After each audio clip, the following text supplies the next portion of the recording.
श्री रामचरितमानस में वर्णित श्री राम जन्म स्तुति का पाठ अर्थ सहित। भय प्रगट कृपाला दीन दयाला कौसल्या हितकारी, हर्षित महतारी मुनि मनहारी अद्भुत रूप पिचारी।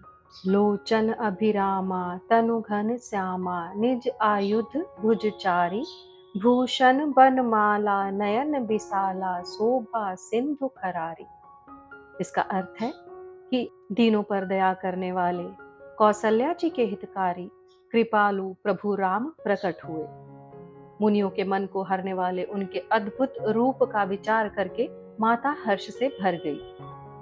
नेत्रों को आनंद देने वाला मेघ के समान उनका श्याम शरीर था। चारों भुजाओं में अपने खास आयुध धारण किए हुए थे। दिव्य आभूषण और वनमाला पहने थे। प्रभु के नेत्र बड़े बड़े थे। इस प्रकार शोभा के समुद्र तथा खर राक्षस को मारने वाले भगवान श्री राम प्रकट हुए।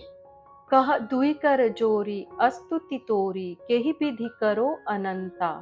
माया गुण ज्ञानातीत अमाना, वेद पुराण भनंता। करुणा सुख सागर सब गुण आगर, जेहि गावहि श्रुति संता। सो मम हित लागी जन अनुरागी, भयउ प्रगट श्री कंता। इसका अर्थ है कि प्रभु के प्रकट होने पर दोनों हाथ जोड़कर माता कहने लगी, हे अनंत, मैं किस प्रकार तुम्हारी स्तुति करूं। वेद और पुराण तुमको माया गुण और ज्ञान से परे और परिमाण रहित बतलाते हैं। श्रुतियां और संत जन दया और सुख का समुद्र सब गुणों का धाम कहकर जिनका गान करते हैं, वही भक्तों पर प्रेम करने वाले लक्ष्मीपति भगवान मेरे कल्याण के लिए प्रकट हुए हैं। ब्रह्मांड निकाया निर्मित माया, रोम रोम प्रति वेद कहे। मम उरसो बासी यह उपहासी, सुनत धीर मति थिर न रहे।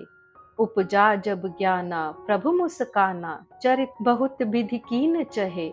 कही कथा सुहाई मात बुझाई, जेहि प्रकार सुत प्रेम लहे।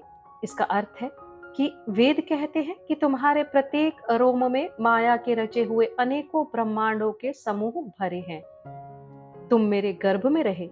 इस हंसी की बात के सुनने पर धीर विवेकी पुरुषों की बुद्धि भी स्थिर नहीं रहती, विचलित हो जाती है। जब माता को ज्ञान उत्पन्न हुआ तब प्रभु मुस्कुराए। वे बहुत प्रकार के चरित्र करना चाहते हैं, अतः उन्होंने पूर्व जन्म की सुंदर कथा कहकर माता को समझाया, जिससे उन्हें पुत्र का वात्सल्य प्रेम प्राप्त हो, यानी भगवान के प्रति पुत्र भाव प्राप्त हो जाए। माता पुनि बोली सोमति डोली, तजहु तात यह रूपा। कि जैसे सुलीला अति प्रिय सीला, यह सुख परम अनूपा। सुनि बचन सुजाना रोदन ठाना, होई बालक सुर भूपा। यह चरित जे गावहि हरिपद पावहि, ते न परहि भव कूपा।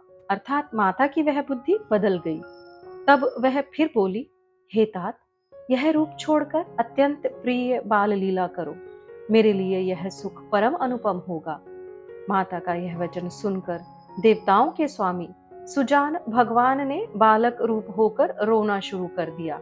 तुलसीदास जी कहते हैं, जो इस चरित्र का गान करते हैं वे श्री हरि का पद पाते हैं और फिर संसार रूपी कूप में नहीं गिरते। इस प्रकार श्री राम जन्म स्तुति का पाठ यहीं संपूर्ण हुआ। अपने सनातन और वैदिक इतिहास से जुड़ने के लिए कृपया इस चैनल को सब्सक्राइब करें। जय मां कौशल्या, जय श्री राम।